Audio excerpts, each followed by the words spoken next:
All right, let's move on from a conference that may be down with some graduation numbers and some good players to a conference I think that is top to bottom going to be about as even as any conference in our area. We're talking about the ACAC, and when you look at it, Leo has won the last 2 conference titles, first time ever that the school has won back-to-back conference titles in football. You see them as the team to beat even as they move up to 4A this season in the playoffs. Yeah, Leo did graduate a lot of players, but they have some Harding transfers coming in, and they have quarterback Ryan Leiter back, who accounted for 25 touchdowns last year, and Taylor Horn's back, and Gage Corner's back, and all of those guys were first team all-league. So they have a lot of talent, and this is just a situation where they're in a league with a lot of smaller programs, and so it's going to be difficult for those other programs to overtake them. But I know Southern Wells dropped out because of that reason, and although Southern Wells was very competitive in the league. But I do see Leo winning this league, but I see the Flying Jets of Adams Central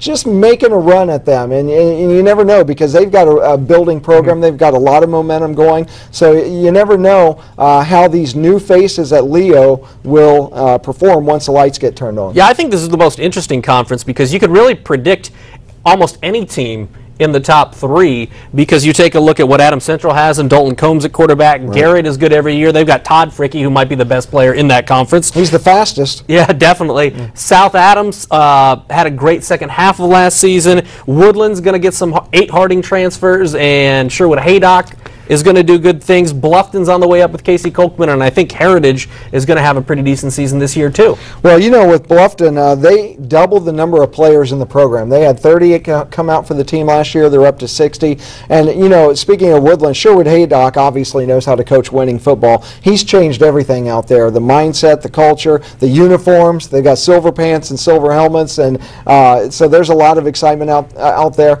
And his son, Zach, who we remember as a quarterback at Harding the last couple of years, ballooned up to 232 pounds in the weight room in the offseason, going to be a running back this year.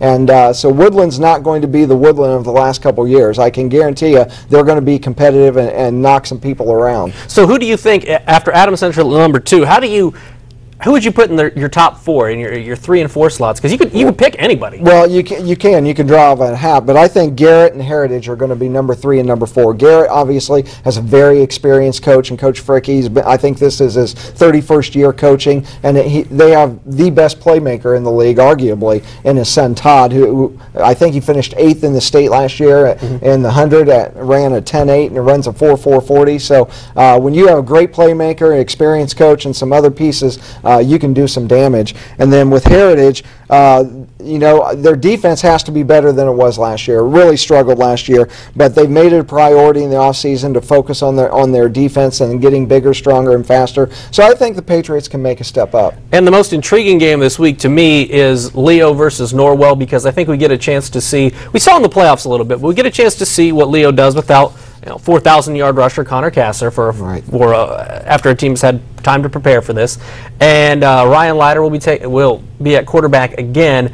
But Trevon Carr, coming over from Harding, had over 1,100 yards last year, second team All SAC. Now is at Leo, and I think that's a game to watch just to see what Leo has here in 2011 after a magical season. Right. They have a lot of pieces that you've heard the names, but now when they are in the shining role, it's difficult to perform a lot of times. But Norwell is really down this year. They only have 7 seniors.